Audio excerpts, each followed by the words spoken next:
네, 오늘은요 마태복음 2장 13절에서 23절 말씀을 가지고 로딩 중이라는 제목으로 함께 말씀 나누겠습니다. 세상의 많은 사람들은 세상이 흘러가는 방법에 대해서 이런저런 말을 합니다. 음모론을 믿는 사람들은 프리메이슨이나 일루미나티 같은 비밀단체가 있어서 그들을 통해 세상의 역사가 흘러간다라고 믿고 있습니다. 그들은 그것을 맹신하고 확신하죠. 또 경제를 공부한 사람들은 부자들, 돈 많은 기업들을 통하여 세상이 흘러간다라고 생각합니다. 그런데 성경의 말씀을 보면은 하나님의 말씀, 즉 하나님의 뜻을 따라서 세상이 흘러간다라고 성경은 고백하고 있습니다. 하나님께서 세상에 자신의 뜻을 이루신다는 것이죠. 그런데 하나님이 통치하시는 세상의 모습에 성도들의 삶이 너무 가혹할 때가 있습니다. 교회가 핍박을 받을 때가 있고, 교회가 질타를 받을 때가 있고, 예수님을 믿는다라는 그런 모습의 고백에 사람들은 비웃습니다. 그런 가운데 어떤 이들은 하나님을 믿는 것에 대해 의문을 갖기도 하고 원망하며 세상의 흐름에 자신을 맡기어 그 세상의 흐름에 따라서 살아가는 이들도 있는 것이죠. 여러분, 그러한 모습들이 우리의 참 연약한 모습인 것 같아요. 그러한 요구 가운데, 그러한 말하는 것 가운데 우리가 흔들리고 그것을 이제 우리가 이해하고 타협하는 그 모습들이 참으로 우리의 연약한 모습인 것 같습니다. 하나님을 온전히 신뢰하지 못하는 연약함, 그러한 연약함 가운데 오늘 우리에게 마태복음 2장 13절에서 23절의 말씀은 우리에게 이렇게 말합니다. 하나님의 자녀는 어떻게 살아야 하는지에 대해서 말하고 있는 것이죠. 오늘 말씀을 통해 하나님께서 우리에게 무엇을 말씀하시며 우리가 어떠한 삶을 살아야 하는지를 함께 보길 바랍니다. 첫 번째로는요, 순종의 길은 꽃길이 아니라는 거예요. 예수님을 믿어 그분의 길을 따라가는 그 길이 꽃길만은 아니라는 것이죠. 오늘의 말씀의 시작은 그들이 떠난 후에라는 시점으로 시작합니다. 여기서 그들은 동방박사들을 가리키고 있는데 유대인의 왕으로 나시니 예수님께 경배하기 위하여 동방의 나라에서 온 박사들이 떠난 후에 일어난 사건임을 우리에게 말하고 있는 것이죠. 그들이 떠난 후에 요셉과 마리아와 아기 예수님은 함께 잠을 자고 있었는데 요셉의 꿈에서 주의 사자가 나타나서 이렇게 말합니다. 헤롯이 아기를 찾아 죽이려 하니 일어나 아기와 그의 어머니를 데리고 애국으로 피하여 내가 내게 이르기까지 거기 있으라. 여러분, 요셉은 자신에게 죽음의 위협이 생길 것이라고 예상했었을까요? 유대인의 왕으로 나시니 동방박사가 아기 예수님께 경배하는 모습을 통해서 하나님의 뜻하심이 이루어졌음을 믿었을 것 같습니다. 그리고 그 과정 가운데 자신의 순종함으로 나아가는 요셉은 하나님의 계획하심에 쓰임받는다는 사실에 기뻐했을 것 같아요. 그러나 요셉의 꿈에 나타난 주의 사자의 말은 매우 충격적입니다. 어쩌면 하나님의 뜻하심에 대해 의문을 품었을 수도 있습니다. 이러한 혼란스러운 상황 가운데 요셉은 살기 위하여 잠에서 깨자마자 주의 사자의 명령대로 그의 아기와 그의 어머니를 데리고 애국으로 피합니다. 그리고 요셉은 그곳에서 헤롯이 죽기까지 그곳에 있었습니다. 또한 16절의 말씀을 보면은 새로운 사건이 일어났는데 헤롯이 박사들에게 속은 줄 알고 노하였다라고 이렇게 고백합니다. 분명 2장 7절에서 8절에 보면은 헤롯이 동방박사들에게 자신에게 유대인의 왕으로 나시니의 행방을 말해달라라고 말했는데 그러하지 않은 상황을 보고 헤롯은 매우 분노했던 것 같아요. 헤롯은 유대인의 왕으로 나시니에게 가서 경배하기 위하여 말해달라고 했으나 실상은 거짓이었고 그 자신의 왕위를 위협하는 그 유대인의 왕으로 나시는 그 사람을 해하려 했던 것이죠. 그러한 사실을 알고 주의 사자는 동방박사에게 다른 길을 통하여 너희의 나라로 돌아가라 라고 명령했었습니다. 이러한 사건을 알게 된 헤롯은 사람을 보내어 베들레헴과 그 모든 지경 안에 있는 산의 아이 2살부터 그 아래로 다 죽일 것을 명령합니다. 한마디로 학살이 일어난 거예요. 요셉은 주의 사자의 명령으로 미리 알고 이 환란을 피했지만 이러한 소식을 들었던 요셉은 매우 혼란스러웠을 것 같습니다. 더 나아가 하나님의 뜻하심에 대해서 또 한 번 의문을 품었을 것입니다. 우리의 신앙에도 하나님의 말씀에 순종하여 나아가는 길 가운데 좌절할 일들이 생기고 환란이 생기고 고난이 생기면서 분명 하나님의 말씀에 순종하여 가는 길에 하나님의 뜻하심에 대해서 의심할 때가 있습니다. 하나님의 뜻하심에 의문을 품는 것이죠. 왜 이런 힘든 일이 생기는 것일까? 왜 이렇게 나를 힘들게 하는 사람들이 있는 것일까? 분명 하나님의 말씀에 순종해서 하는 일인데 지금 나에게 일어난 일들은 모두 무엇일까? 내가 순종했던 그 하나님의 음성은 하나님의 뜻이 아니었나? 라는 하나님의 말씀에, 하나님의 은혜 가운데 믿음으로 걸어가는 그 길에 의문을 품게 되는 거예요. 여러분, 더시티 사랑의 교회가 2017년도에 개척했습니다. 우리가 6월 초에 5주년을 맞이했었죠. 담임 목사님께서 전해 듣기로는 원래는 동탄 지역에 개척을 할 계획이 아니었는데 기도하는 가운데 하나님께서 동탄에 개척을 했으면 좋겠다는 마음을 주셨고 그 감동을 따라서 동탄에 개척을 했다라고 말씀하셨습니다. 교회 개척을 위해서 정말 많은 이들이 준비했고 기도했고 자신의 물질과 시간과 자신의 상황을 헌신했습니다. 그리고 그렇게 동탄에 새로운 교회가 탄생한 것이죠. 하나님의 은혜로 탄생한 교회가 2년이라는 시간 동안 하나님의 말씀을 전하고 섬기며 많은 성장을 이루었습니다. 그런데 2019년 우리의 예상과는 전혀 다른 신앙의 자유를 빼앗는 사건이 발생합니다. 바로 코로나인 것이죠. 우리가 지금도 마스크를 쓰고 예배를 드리는 그 이유가 우리의 자유를 빼앗았습니다. 코로나로 인해서 교회 모일 수 인원이 제한되어 있어요. 처음에는 70%만 모여라, 50%, 30%, 20%, 그리고 예배에 필수 인원 20명만 모여라, 더 나아가서는 5명만 모여라, 더 심각해졌을 때는 설교하시는 목사님 1명만 모여가지고 영상으로 예배를 촬영해서 송출했으면 좋겠습니다라는 그러한 상황까지도 오게 된 것이죠. 점점 우리의 신앙의 자유가 사라졌고 그로 인해 연약한 신앙을 가진 사람들이 하나둘씩 교회를 떠나게 되었습니다. 함께 신앙생활을 했던 성도님들 그리고 함께 신앙생활을 했던 친구들이 교회를 떠나게 된 것이죠. 더 심각한 것은 코로나가 심각해짐에 따라서 사회적 거리두기가 강화되었는데 그로 인해 문을 닫는 교회가 2020년 집계에 1만여 개라고 통계하고 있습니다. 우리와 같은 신앙 공동체 예수님의 교회가 1만여 개가 코로나로 인해서 이 땅에서 사라졌습니다. 코로나로 인해 우리가 겪은 좌절, 절망, 그리고 슬픔들은 오늘 요셉이 마주한 것과 같은 좌절과 절망과 슬픔이었을 것입니다.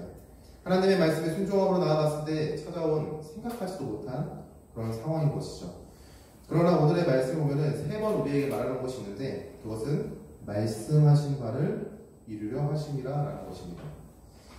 즉 요셉이 겪은 모든 과정, 모든 시련이 하나님의 뜻을 이루기 위함이다라고 성경은 말하는 것이죠. 하나님의 뜻에 순종함으로 나아가는 삶 가운데 고난이 찾아온다는 것들을 우리에게 분명하게 말하고 있어요. 이러한 사실은 우리에게도 이러한 답을 던집니다. 하나님의 뜻에 순종하는 길에도 고난이 찾아온다. 우리가 하나님의 순종하는 길, 하나님의 말씀에 순종하고 예수 그리스도께서 허락하신 은혜의 길을 따라가는 그 삶 가운데서도 우리의 생각과 계획과 상황과 달리 고난이 찾아온다는 거예요. 여러분, 우리는 하나님의 뜻이 성취되어지는 과정 가운데 있는 성도입니다. 여러분, 이 교회는 하나님의 뜻이 성취되는 과정 가운데 있는 교회입니다. 예수 그리스도의 다시 오심을 통해 우리에게 허락하신 구원의 완성과 그 기쁨, 예수님이 하늘로 올라가신 이후부터 현재까지 그리고 앞으로 다시 오실 그날까지 하나님의 말씀에 순종하여 나가는 그 길이 그 길 가운데 우리 하나님의 뜻이 성취되고 우리 그 과정 가운데 있다는 것이죠. 하나님의 말씀에 순종하여 나아가는 길은 절대 꽃길만은 아닙니다. 여러분, 그렇다면 우리가 하나님의 말씀에 성취하는 그 과정 가운데 어떠한 자세를 가져야 할까요? 하나님의 뜻이 이루어지는 그 과정 가운데 살아가는 성도는 어떠한 모습으로 살아가야 할까요? 두 번째가 말씀에 순종함으로 주님의 때를 기다린다는 사실이에요.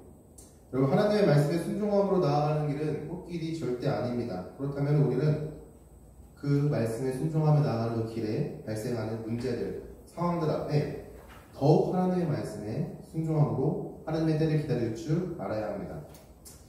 오늘의 말씀 한번 볼게요. 13절의 말씀을 보면은 주의 사자가 꿈에서 요셉의 가족들에게 위협이 닥칠 것을 말해줍니다. 이에 요셉은 밤에 일어나 주의 사자의 말씀에 순종합니다. 여러분, 그는 잠에서 깨자마자 하나님의 말씀에 순종함으로 애국이라는 나라로 피신했습니다. 그렇게 시간이 흘렀고 헤롯이 죽게 되었을 때 19절의 말씀을 보면은 다시 주의 사자가 요셉의 꿈에 나타납니다. 그리고 20절에 헤롯이 죽었으니 이스라엘로 돌아가라 라고 말하죠. 21절의 말씀을 보면 요셉이 주의 사자의 말에 순종하여 이스라엘로 돌아왔다라고 우리에게 말하고 있습니다. 요셉은 자신의 생각과 지혜, 경험을 토대로 움직였던 사람이 아닙니다. 그는 하나님의 말씀을 전하러 온 주의 사자의 말씀을 따라서 움직인 사람이었던 것이죠. 또한 요셉과 그의 가족이 다시 이스라엘로 돌아올 수 있는 계기도 주의 사자의 명령이었습니다. 요셉이 주님의 말씀을 기다렸던 것이죠. 여러분, 주님의 때를 기다리는 것은 주님의 말씀을 기다리는 것입니다. 앞서 살펴본 바와 같이 세상은 주님의 말씀을 따라서 흘러가기 때문이죠. 우리는 하나님의 자녀이기에 우리는 하나님의 말씀에 순종함으로 주님의 때를 기다립니다. 세상이 말하는 방법, 세상이 말하는 지혜, 세상이 말하는 조언보다 우리는 가장 먼저 하나님의 말씀을 따라서 하나님의 때를 기다리는 것을 준비하는 것이죠. 요셉이 하나님의 말씀 따라 움직였던 것처럼 말이죠. 여러분, 성경에는 순종함으로 주님의 때를 기다렸던 사람들이 참 많습니다. 하나님의 말씀이 성취되는 과정 가운데 하나님의 말씀에 순종함으로 나아갔던, 그리고 그 순종함을 성취됨을 기다렸던 사람들이 참으로 많습니다. 그 중에서 전도사님은 다윗이라는 인물을 좀 생각했어요. 다윗. 여러분, 다윗이라는 사람 잘 아나요? 다윗은 어린 나이에 아버지의 말씀에 순종하여 양을 치던 사람이었습니다. 그는 7째 중에 막내로서 어찌 보면은 양치는 일에 당연하게 해야 했던 위치였을 수도 있어요. 그런데 그는 사무엘 선지자를 통해서 너가 이스라엘 왕이 될 것이야 라는 말씀을 받고 기름 부음을 받습니다. 다윗은 그렇게 말씀대로 순편하게 왕이 될 것 같았는데 성경의 말씀을 보면요, 다윗은 자신이 섬기는 왕 사울에게 위협을 당합니다. 그것도 죽음의 위협을 말이죠. 자기 눈앞에서 커다란 단창이 날아오는 것들을 보면서 죽음의 위협을 당해요. 더 나아가서 그 사울 왕이 군대를 이끌고 다윗을 죽이려고 쫓아옵니다. 다윗은 하나님의 말씀대로 자신이 왕이 될 것을 알았습니다. 그러나 그 과정은 순탄한 것이 아니었죠. 그러나 다윗은 하나님의 말씀에 순종함으로 묵묵히 기다립니다. 사울 왕에 쫓기고 도망치고 적군의 나라 블레셋에게 살기 위하여 미친 척도 하고 또 쫓기고. 다윗의 삶은 정말 힘들었을 것 같아요. 그러나 그는 하나님의 말씀에 묵묵히 순종함으로 기다립니다. 다윗은 하나님의 약속의 말씀이 성취될 것을 믿었기 때문이죠. 더 나아가서 다윗은 자신을 위협하는 사울 왕을 죽일 수 있는 기회가 있었음에도 불구하고 하나님의 기름 부음 받은 자, 그를 죽이는 것이 하나님의 뜻이 아님을 알았기에 그를 살려줍니다. 다윗은 그저 하나님께서 벌하실 것을 기다렸던 것이죠. 하나님의 말씀이 성취될 그날을 묵묵히 기다렸던 것입니다. 그렇게 하나님의 말씀이 순종함으로 하나님의 말씀이 성취될 때를 기다릴 때 하나님의 말씀 그대로 다윗은 왕이 됩니다. 여러분, 다윗도 요셉도 하나님의 말씀대로 세상이 흘러간다는 사실을 알았던 것 같아요. 하나님의 말씀이 세상을 통치하고 계시다는 사실을 알았던 것이죠. 하나님의 뜻하심이 성취될 것을 믿었던 것이고 자신들이 그 말씀이 성취되는 과정 가운데 있는 사람이었다는 것을 알았습니다. 그러한 요셉과 다윗은 하나님의 말씀에 순종하여 하나님의 때를 묵묵히 기다렸습니다. 여러분의 삶 가운데서 이러한 기다림이 있기를 간절히 소망합니다. 자신의 생각과 뜻대로 되지 않는 상황 가운데 하나님의 말씀에 순종하며 기다리는 하나님의 자녀가 되길 바랍니다. 그 과정이 어찌하면 오늘도 지루하고 어찌하면 너무 힘들 수도 있어요. 하나님의 때를 기다리는 것보다 자신의 능력으로 무언가를 시작하는 것이 더 유익하다, 그것이 정답일 것 같다라고 생각할 수도 있습니다. 그러나 성경의 말씀을 보면요, 우리는 하나님의 뜻하심을 기다려야 합니다. 하나님의 때에 하나님의 방법으로 하나님의 뜻을 이루실 것입니다. 우리는 그 과정 가운데 말씀에 순종함으로 나아가는 것이죠. 그렇다면 우리는 어떠한 말씀을 순종하며 기다려야 할까요? 여러분, 수많은 말씀들이 있어요. 하나님에 대한 수많은 말씀들이 있고 우리에게 허락하신 수많은 약속의 말씀들이 있는데 그 중에 우리가 오늘 하나만 기억했으면 좋겠어요. 바로 주의 선하심을 힘입어 나아간다는 거예요. 여러분, 우리가 붙들고 나아가는 수많은 말씀 중에서 오늘은 주님이 선하시다, 우리 선하신 하나님이라는 그 말씀을 붙들고 나아가길 바랍니다. 22절에서 23절의 말씀을 보면 요셉은 주의 사자의 명령을 따라서 애굽에서 이스라엘로 돌아왔습니다. 그런데 헤롯 왕이 죽었지만 그의 아들 아케라오라는 사람이 헤롯 다음으로 왕이 되었어요. 그런데 요셉에게 주의 사자는 다시 꿈에 나와서 이렇게 말하죠. 이스라엘로 돌아가라. 근데 그러한 상황이 너무나도 무서웠던 거예요, 요셉에게는. 그래서 너무나도 무서워했다라고 성경은 고백하고 있습니다. 그 그 가운데 요셉의 꿈에 주의 사자가 나타나서 다시 말합니다. 갈릴리 지방으로 떠나서 나사렛이라는 동네에 가서 살아라. 요셉은 베들레헴 출신이었는데 나사렛이라는 동네에서 살았던 사람입니다. 누가복음 2장에 보면은 요셉이 나사렛에 살았었는데 호적을 등록하기 위하여 베들레헴으로 그의 아내와 찾아왔다라고 말하고 있습니다. 앞에 지도 한번 볼까요? 여기에 이스라엘 지도예요. 보면은 여기 안 나오네요. 네. 보면은 아래에 파란 색깔 동그라미 쳐져 있는 게 예루살렘입니다. 그리고 그 아래에 있는 게 베들레헴이고요. 화살표로 위로 쭉 가리키는 곳이 나사렛이라는 동네입니다. 베들레헴은 예루살렘 근처에 있는 작은 마을이었던 거예요. 여러분 헤롯 왕이 어디서 살았는지 기억하시나요? 헤롯 왕이 어디에서 살았는지. 2장의 초반부에 보면은 동방박사들이 예루살렘으로 찾아갑니다. 그리고 거기서 헤롯 왕과 그의 신하들을 만나죠. 그리고 헤롯 다음으로 왕이 되었던 아켈라오도 똑같이 예루살렘에서 살았습니다. 베들레헴이 예루살렘에 가까이 있는 동네였는데 아킬라오의 눈에 들어 위협을 당할 것을 생각해서 요셉은 무서워했던 것이죠. 하나님께서는요, 두려움에 떨고 있는 요셉의 모습을 보시고 하나님은 요셉과 그의 가족들에게 나사렛이라는 동네에 살 것을 명령합니다. 여러분, 오늘 말씀을 보면 하나님이 어떠한 분이신가 우리에게 보이시는데 선하신 하나님, 오늘은 이 한마디, 이 한 글자를 좀 기억했으면 좋겠어요. 시편 23편의 말씀을 보면요, 하나님은 선하시다라는 것들을 고백하고 있습니다. 저는 읽어줄게요.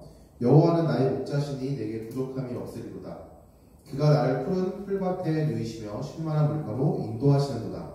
내 영혼을 소생시키고 자기 이름을 위하여 의의 길로 인도하시는도다. 내가 사망의 음침한 골짜기로 다닐지라도 해를 두려워하지 않을 것은 주께서 나와 함께 하심이라. 주의 지팡이와 막대기가 나를 안위하시나이다. 주께서 내 원수의 목전에서 내게 상을 차려주시고 기름을 내 머리에 부으셨으니 내 잔이 넘치나이다.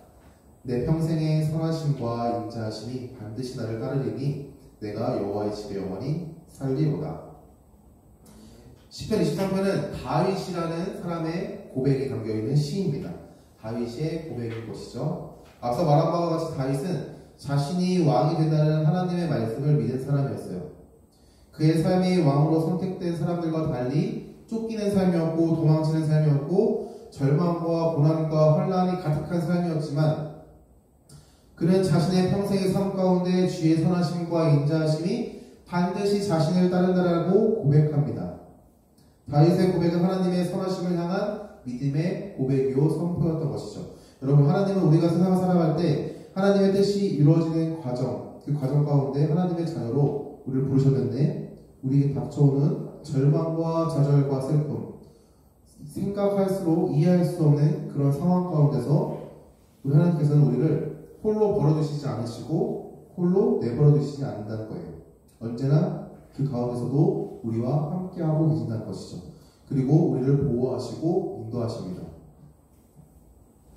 이스라엘의 목자 되시는 예수님은 선한 목자이시기에, 우리 지난주에 말씀해 배웠죠. 예수님은 선한 목자이시다. 선한 목자이시기에 우리를 버리지 아니하시고 수많은 위협과 환난 가운데서도 우리를 보호하십니다. 그리고 인도하시는 분이시죠. 시편 23편의 말씀과 같이 여호와는 나의 목자시니 우리에겐 부족함이 없습니다. 이것은 우리에게 허락하신 하나님의 약속인 것이죠. 이러한 사실을 힘입어 우리는 하나님의 선하심을 힘입어 나아갈 수 있는 것입니다. 여러분, 주님의 선하심을 믿으시길 바랍니다. 세상은 하나님이 없다고, 하나님이 우리를 버렸다라고 우리를 속이고 좌절하게 합니다. 그러나 요셉이 무서워하였을 때 하나님을 외면하지 않으셨고 그를 인도하신 것처럼 이 세상을 살아가는 우리들에게도 하나님은 우리를 외면하지 않으시고 인도하시고 보호하십니다. 하나님의 뜻하신 이루는 과정 가운데 하나님께서 우리와 함께 하신다는 것이죠. 여러분이 주의 선하심을 힘입어 세상을 살아갈 수 있길 바랍니다. 우리에게 허락하신 은혜이며 우리에게 허락하신 하나님의 뜻입니다. 그럼 말씀을 마치겠습니다. 요셉에게 일어난 일들은 하나님의 말씀에 순종함으로 나아갔던 삶 가운데 벌어진 좌절이었습니다. 슬픔이었고 고난이었고 환난이었던 것이죠. 하지만 하지만 요셉에게 허락된 일들은 하나님의 뜻을 이루기 위함이었다라고 우리에게 말합니다. 하나님은 세상에 자신의 뜻을 성취하십니다. 하나님의 자녀이고 하나님의 교회의 성도인 것이죠. 순종의 길은 절대 꽃길이 아닙니다. 예수님을 믿는다라고 고백하며 나아가는 그 삶은 절대 꽃길이 아니에요. 고난이 찾아오기도 하고 좌절과 고통이 따르기도 하는 것이죠. 하지만 그 가운데 우리는 하나님과 함께하고 하나님께서 우리를 인도하신다는 사실을 여러분 의심하지 마시기 바랍니다. 세상 가운데 하나님은 자신의 뜻을 이루십니다. 그리고 하나님께서는 그 과정 가운데 살아가는 우리를 인도하시고 보호하십니다. 우리가 세상과는 반대되게 하나님의 말씀에 순종하며 하나님의 때를 묵묵히 기다리며 나아갈 때 하나님께서는 하나님의 선하심을 우리에게 허락하신다는 것이죠. 여러분들이 이 사실을 잊지 않으시고 하나님의 뜻하신 바들을 바라며 나아갈 수 있는 도시티 살아있는 청소년부가 되기를 간절히 소망합니다.